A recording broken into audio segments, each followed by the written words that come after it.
Let's continue our discussion of monotone sequences and introduce Cauchy sequences. Okay, so remember we had this theorem. This was a really big theorem. The theorem stated that all bounded monotonic sequences converge. So let's go ahead and start to prove this for uh, Max. Max, what will our hypothesis be? We're setting it up. Hypothesis, claim, and proof. Well, That sequences are bounded not quite. and monotonic. Not quite. Pari. All sequences are bounded and monotonic. You want the hypothesis? Yes. What's a good hypothesis? The sequence is bounded and monotonic. What sequence? Some sequence. Let's do some sequence. So just say Sn is a sequence. You can say is a bounded monotonic sequence of real numbers. Remember we gave the definition of a sequence being bounded a couple of lectures ago. We gave the definition of a sequence being monotonic a couple of lectures ago as well. So we'll just put in here sequence of real numbers. Max, what's the claim? It converges. The sequence Sn converges. You got it. Sn converges. And so now for the proof, hello and welcome. For the proof, how do we prove a sequence converges? The definition that we have so far involves knowing what the limit is, right? So we would say, we have a definition that says Sn converges to a number S. So we have to figure out a candidate for our limit. Does that make sense?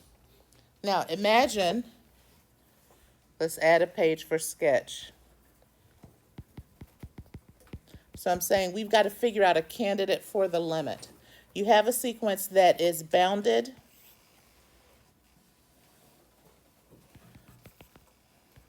So all of the terms are in between some upper and lower bound. And the sequence is monotonic. So maybe it's monotonically increasing. How do we get a candidate for the limit? Yes? Maybe like take the soup of the set of all values in the sequence. Let's do that. How do we know that the soup exists? It's bounded above and by the completeness axiom. There we go. So we're going to invoke the completeness axiom to guarantee the existence of such a soup. If our sequence is monotonically increasing, the soup of the set consisting of the terms of the sequence is a good candidate for the limit of the sequence. Yeah? So let's go back and we're going to let S, capital S, equal the set of Sn such that n belongs to big N, right? So if our set S is finite, that means that our infinite sequence bounces back and forth between finitely many points, right? If our set is infinite, then that's fine too. Here's what we know. We know that S is non-empty and bounded above, right? So then S is a non-empty subset of R.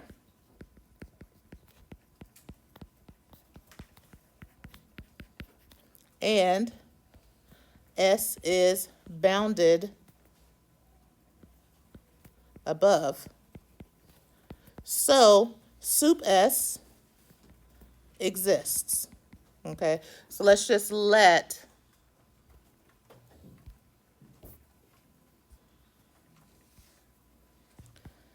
alpha equal soup S. Now, back to our sketch. Alpha is the soup of this. How are we going to prove that our Sn converges to, so maybe here's alpha. How are we going to prove that our Sn converges to alpha?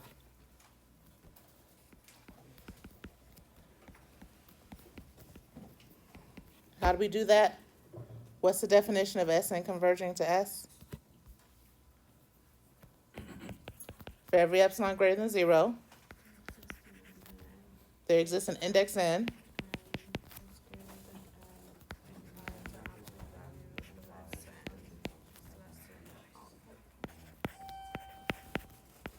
I can tell y'all been studying.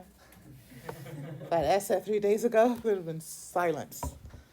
But here we go, yeah? So, for our proof, we're going to say let epsilon greater than 0 be given, right?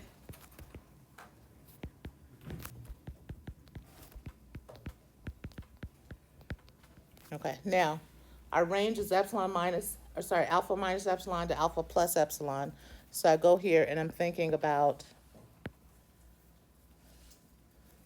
like, here's alpha plus epsilon and here's alpha minus epsilon. So how is it that I guarantee that there's some index after which all of the terms lie in this range right here? How am I going to get that?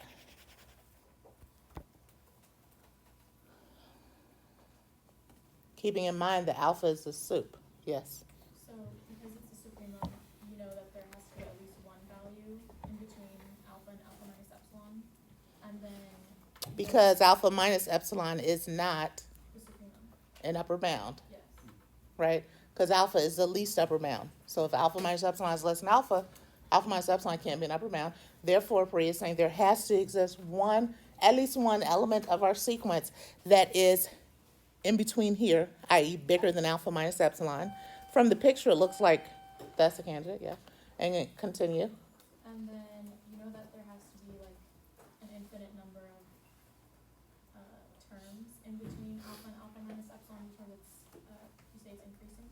But we don't care about there being an infinite number of terms, right? Because you could have an infinite number here and then also like an infinite number outside. What we care about is all of the rest of the terms are in there. Well, they can't be greater than alpha because it's supremum.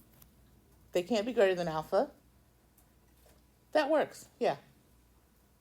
But why can't we have some down here? Because if we had some points down here, that wouldn't be greater than alpha.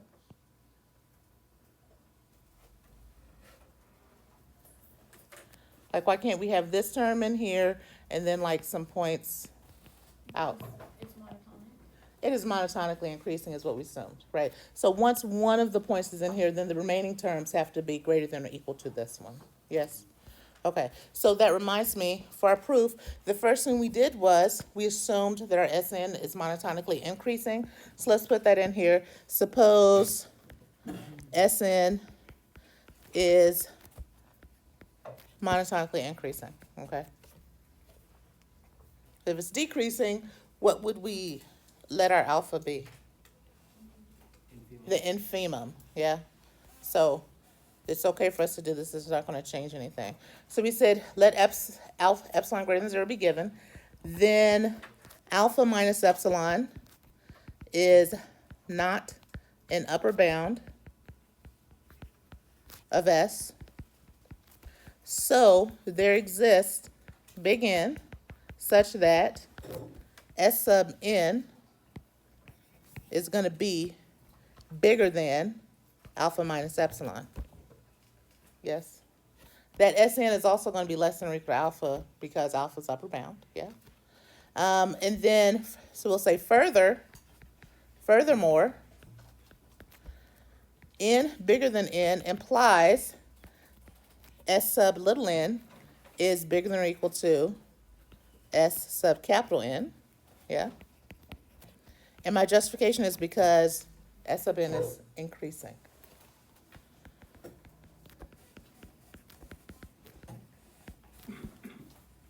So we're done.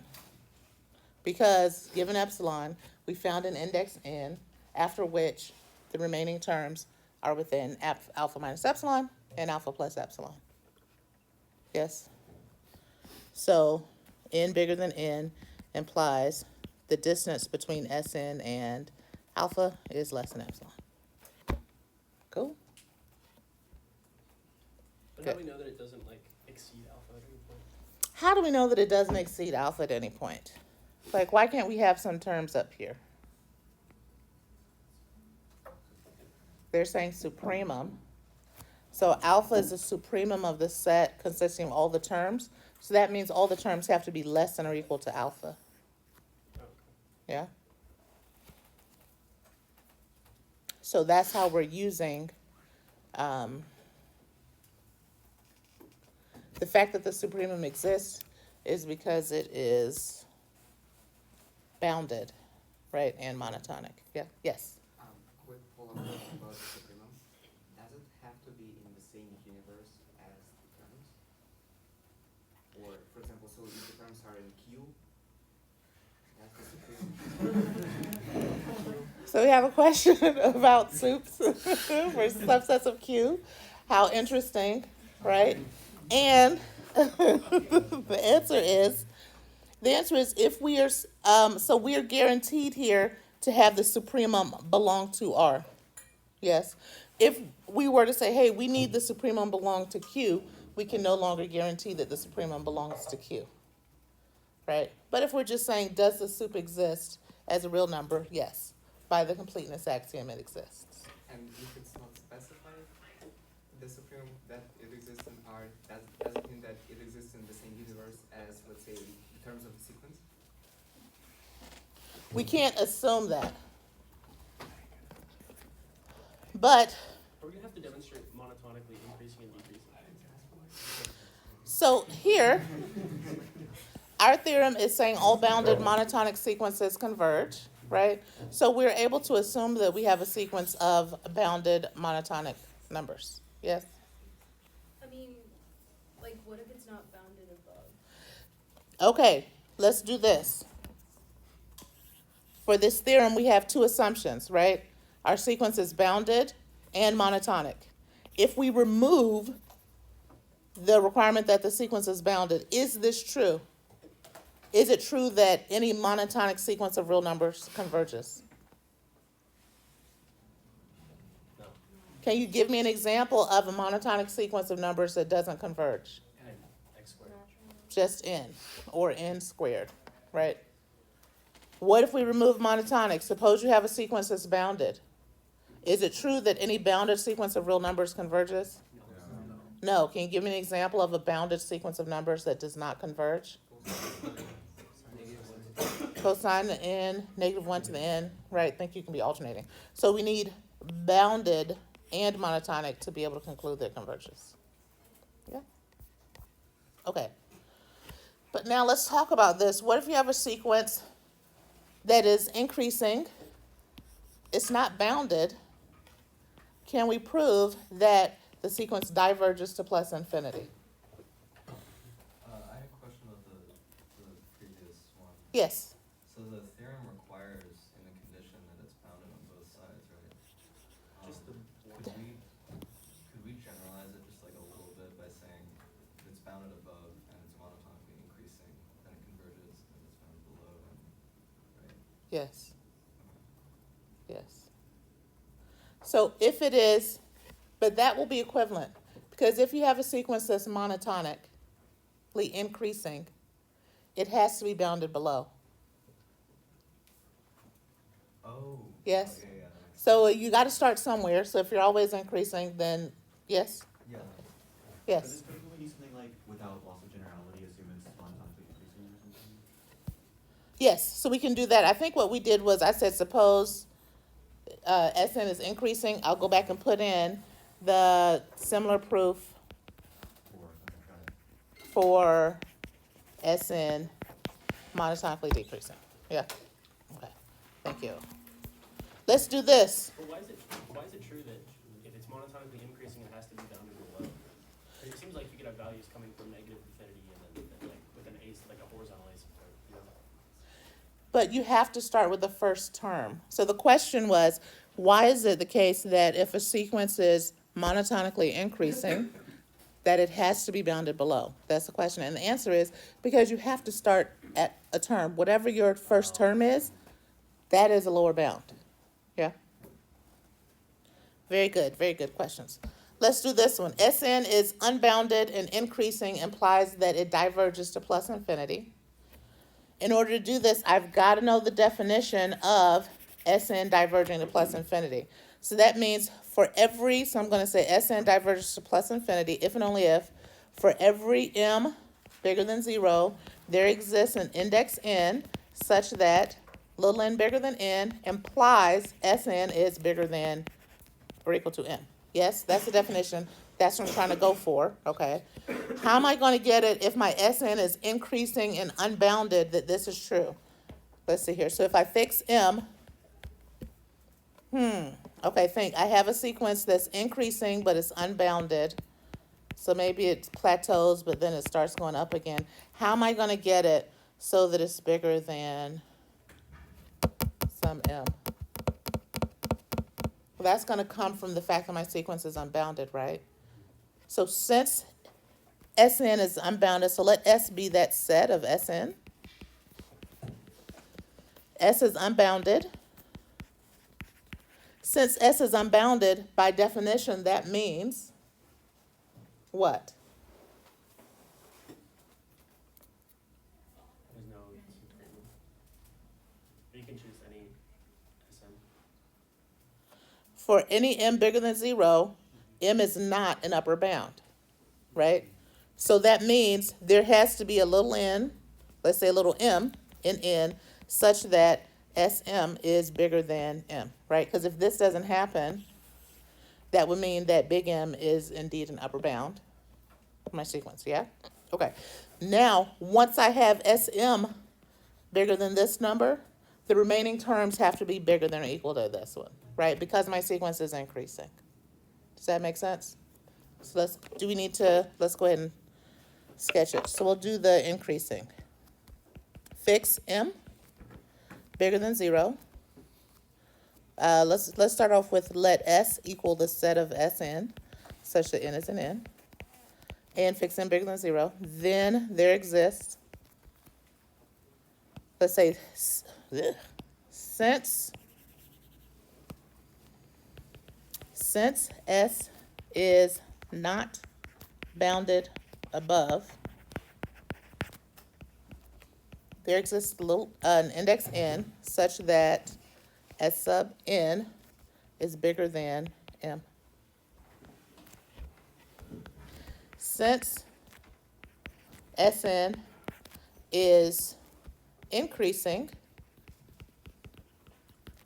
little n bigger than big N implies Sn is bigger than or equal to S big N, which is bigger than m.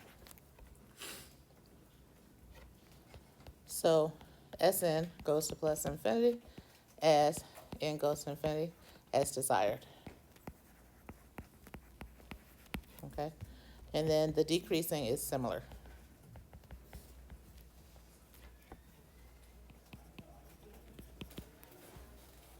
Okay?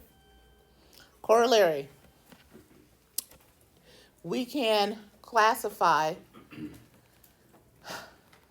any monotonic sequence as convergent or divergent based on entirely whether it's bounded.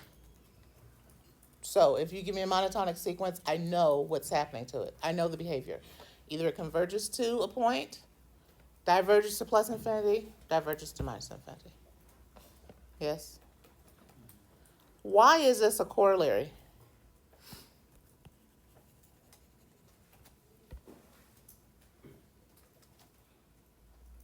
Yes. It's either bounded above or it isn't. There you go. So you do a proof by cases. It's monotonic. Either it's bounded or it's not. If it's bounded, then what? Converges. Why? Why? Because theorem. First theorem. Bounded plus monotonic implies convergent. What if it is not bounded? Because I'm not. Then it's unbounded, and then, well, yeah, we already wrote that. Then use the last theorem. So does everyone see you're just kind of collecting the things we already proved?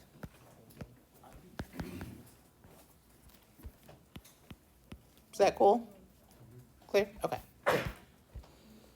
Okay, do we know about lim sups and lim infs? We know about sups and infs. Yes? Do we know about lim sups and lim ifs? Let me show you how to do lim sups and lim ifs. The reason why, just before we even get into it, the reason why we care about lim sups and lim ifs is because they are guaranteed to exist. You have a sequence, the limit may or may not exist, right? So you want something that is like tangible, something that you know for sure has to exist. That's where lim sups and lim ifs come into play. So let's start up. So you have your sequence. Tell me the terms of this sequence. Get me started here. She says to herself. What are the terms? What's the first term? Negative 6, then what? Then what? Negative 3? 8 over 3, then what? 9 over 4, then what? aka negative 2, then what? 11 over 6, I see a pattern. Minus 12 over 7, ... Okay, so here's what you do. You're going to create a brand new sequence. The sequence is going to be the supremum of the remaining terms. So I look here, what's the supremum of these terms?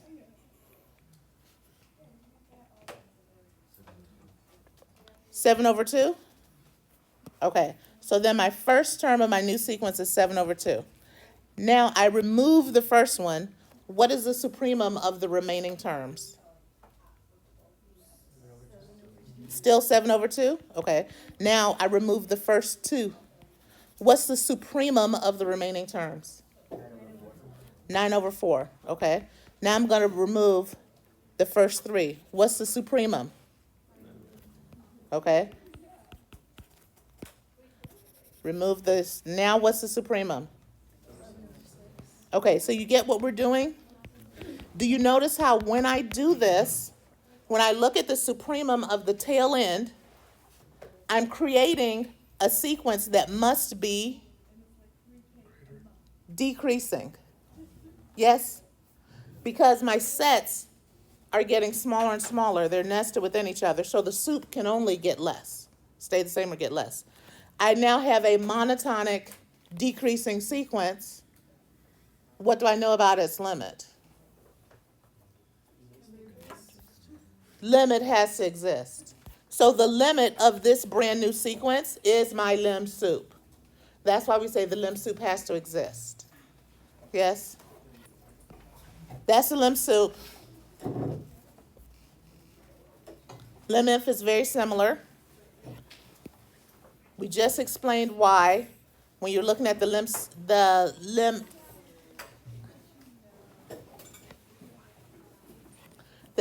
sequences of sups and ifs will be monotonic. Therefore, the limits will always exist. Okay, so here I give you the lim sup and the definition of lim if. And then here's the big thing that ties it together. If you have a sequence of real numbers, right, you have two cases.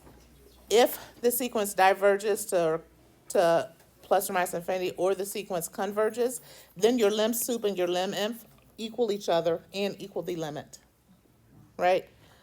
Conversely, if your lim sup and lim if equal each other, then you know your sequence converges. So, how do you know if a sequence converges? You can look at the epsilon definition. You can try to use limit laws. Now we have a third tool in our proverbial tool belt. Look at the lim sups and the lim ifs. You know they have to exist. Compute them and see if they're equal to each other. Yes?